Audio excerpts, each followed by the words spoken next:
नमस्कार दोस्तों, daily news India 1.0 में आपका बहुत बहुत स्वागत है। फ़ारूक अब्दुल्ला साहब उम्रा करके लौटे हैं और ये मुस्लिम्स ख़ास तौर से उनका जो उम्रा करना है बहुत इम्पोर्टेंट माना जाता है।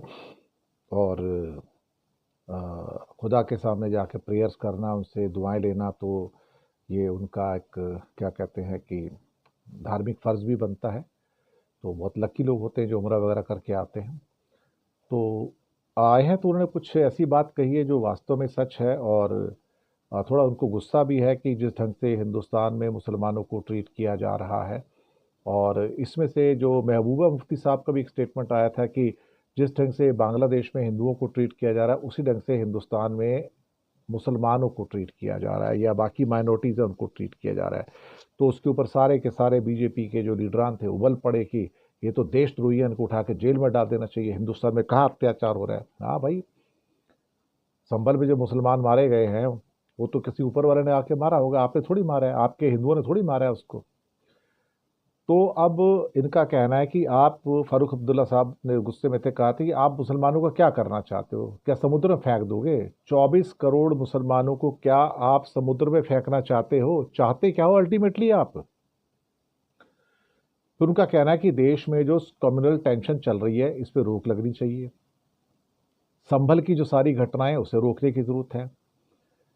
तो मोदी सरकार से मैं कहना चाहूंगा, भाई वो क्या करना चाहते हैं? क्या 24 करोड़ मुसलमानों को क्या समुद्र में फेंकना चाहते हैं? क्या वो 24 करोड़ मुसलमानों को क्या वो समुद्र में फेंकना चाहते हैं क्या? उनका कहना है कि मुसलमानों के साथ वही व्यवहार करो जो आप हिंदुओं से करते हो, जो संविधान कहता है। फिर कश्मीरी पंडितों की बात की। भाई, कश्मीरी पंडितों को वापस आने से कौन रोक रहा है? सवाल ही पैदा होता है, कौन रोक रहा है? उनको आना चाहिए, हमने तो नहीं रोका उनको। और सरकार को समीक्षा करनी चाहिए। पहले 5 साल उनकी सरकार थी, उनका लेफ्टिनेंट गवर्नर है, 370 हटाया आपने, और उसके बाद आप महाराज वहां पे एक भी पंडित को वापस तो बसा नहीं पाए हो।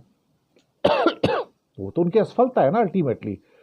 लेकिन हाँ, आप कश्मीर फाइल जैसी पिक्चरें बना के पैसा कमा सकते हो, साबरमती बना के पैसा कमा सकते हो, लेकिन जो करना है वो आप नहीं कर सकते। पूरी हिंदुस्तान के अंदर 370 के नाम पे आप नारे लगाते हो और कहते हो कि तुम 370 को वापस ला के दिखाओ। भाई, तुम एक पंडित को वापस बसा के दिखाओ ना। मैं तो ये कहता हूँ ना, जिसके नाम पे वोट ले रहे हो उनको तो तुम एक भी बंदे को भाई वापस लेके आज तक घाटी में लेके नहीं जा पाए, तब करोगे क्या अल्टीमेटली? यही दिक्कत है बीजेपी के साथ में। इन्हें सिर्फ सत्ता चाहिए और कुछ नहीं चाहिए, और ये सत्ता के भूखे हैं, सत्ता की हवस है इनको, और कुछ नहीं। शुक्रिया आपका।